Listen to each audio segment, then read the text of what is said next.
বাড়িতে যদি এই রকম ঘি বানাতে থাকো তাহলে পাড়া প্রতিবেশী ছুটে আসবে, এত সুগন্ধ। নমস্কার বন্ধুরা, আওয়ার ফ্যামিলি নেস্ট আমার আরেকটি ভিডিওতে তোমাদের সবাইকে স্বাগত। আজকে আমি তোমাদের এইরকম একটি দেশি ঘি রেসিপি শেয়ার করব। তো এখানে দেখো, আমি এক সপ্তাহ যাবত এরকম দুধের স্বর একটু একটু করে তুলে দুটো জায়গার মধ্যে নিয়ে রেখেছিলাম এবং ফ্রিজের মধ্যে রেখে দিয়েছি। নর্মাল ফ্রিজেতেই রেখেছিলাম আমি দুধের স্বরটা। তো দুধটা ফুটে উঠলে যে স্বরটা পড়ে সেটা তুলে আমি এক সপ্তাহের মতো দুটো কন্টেনারের ভেতরে ভরে ফ্রিজে রেখেছিলাম। তো ফ্রিজ থেকে আমি এখন বার করে নিয়েছি। এটা এখন আমি মিক্সির জারে দিয়ে দেবো। একটা কন্টেনারে যতটুকু হয়েছে একটু একটু করে দেবো, একবারে দেবো না। তো একটা কন্টেনারে যতটুকু ছিল সেটা প্রথমে আমি মিক্সির মধ্যে নিয়ে এটা আগে ভালো করে ব্লেন্ড করে নেব। এটা শুধুই এখন আমি ব্লেন্ড করছি, এর মধ্যে কোনো ঠান্ডা জল এখন আমি ব্যবহার করছি না। বেশ কিছুক্ষণ ধরে এটা কিন্তু ব্লেন্ড করতে হবে। ব্লেন্ড করে দেখো বাটার তৈরি হয়েছে। এখনো কিন্তু এটা ঠিকঠাক হয়নি, আরো কিছুক্ষণ এটা আমাকে ব্লেন্ড করতে হবে। বেশ কিছুক্ষণ পর এটা ব্লেন্ড করার পর দুধ আর এই যে বাটারটা আলাদা হয়ে গেছে।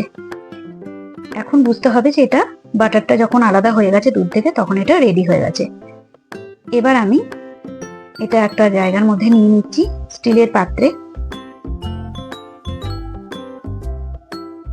এবার এতে ঠান্ডা জল আমি ঢেলে দেবো।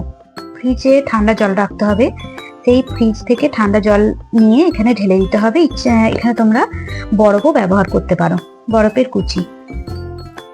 তো খুব ভালো করে এইভাবে ধুয়ে ধুয়ে তুলে নিচ্ছি আমি বাটারটা। দেখো কত সুন্দর বাটার বেরিয়েছে। এটা মিক্সির জারেই কিন্তু রেডি হয়ে যায়।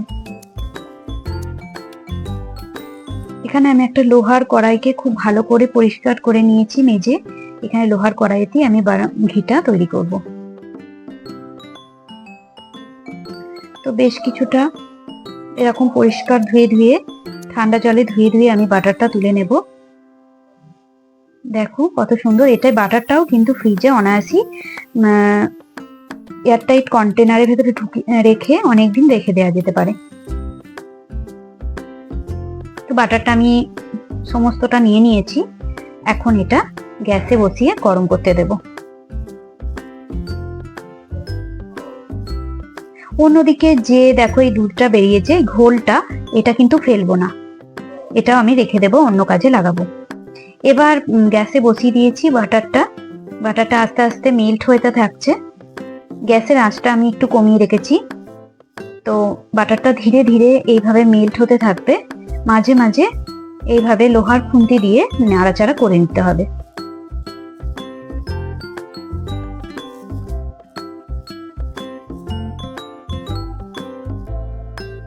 পনেরো থেকে 20 মিনিট টাইম লাগে ঘি বেলতে, বাটার মেল্ট হয়ে।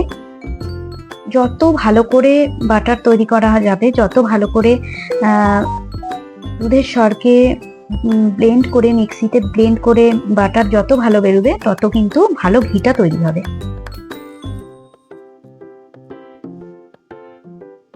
গ্যাস কমিয়ে এটা আস্তে আস্তে ফুটতে দিতে হবে।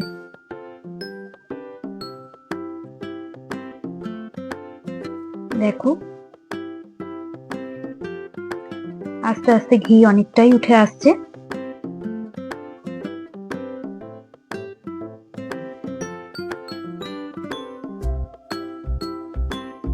আরো কিছুক্ষণ ফুটতে দিতে হবে, কারণ সমস্ত বাটারটা কিন্তু এখনো মেল্ট হয়নি।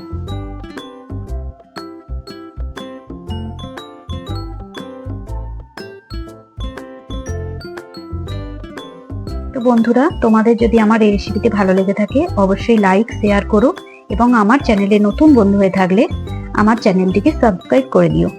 দেখো ঘি কিন্তু অনেকটাই রেডি হয়ে গেছে।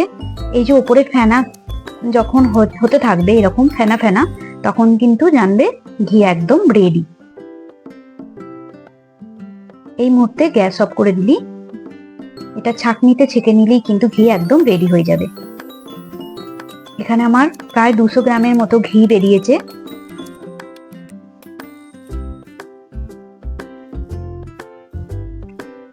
গরম ভাতের সঙ্গে অসাধারণ লাগে এই ঘি খেতে। দেশি ঘি তো সবাই পছন্দ করে, সেটা আর বলবার কিছু নেই। তো আমি যে ঘোলটা তোমাদের দেখালাম, তো এই ঘোলটা কিন্তু আমি ফেলিনি, এটা আমি গ্যাসে বসিয়ে দিয়েছি। এখানে এটা বসিয়ে দেওয়ার পরেই এটা ছানা কেটে আছে, তো তাহলেও আমি সামান্য একটু লেবুর রস এখানে দিয়ে দিচ্ছি। খুব সহজেই ছানা বেরিয়ে আসবে এবং ছানাটা ছেঁকে নিয়ে আমি এটা পনির করতে দিয়ে দেবো। ঠান্ডা জলে ভালো করে ছানাটা ধুয়ে জাঁক দিয়ে নিতে হবে এবং সেটা ফ্রিজে ঢুকিয়ে দিলেই কিন্তু পনির হয়ে যাবে।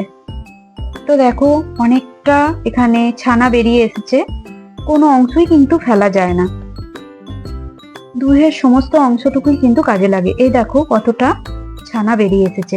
এটা আমি ভালো করে ঠান্ডা জলে ধুয়ে জাঁক করে নিয়ে ফ্রিজে রেখে দেব এবং পনির তৈরি করে নেব। পনির আমি কেটে নিয়েছি, দেখো অনেকটাই পনির আমার বেরিয়েছে। আজ তাহলে এই পর্যন্ত, দেখা হচ্ছে অন্য কোনো ভিডিওতে।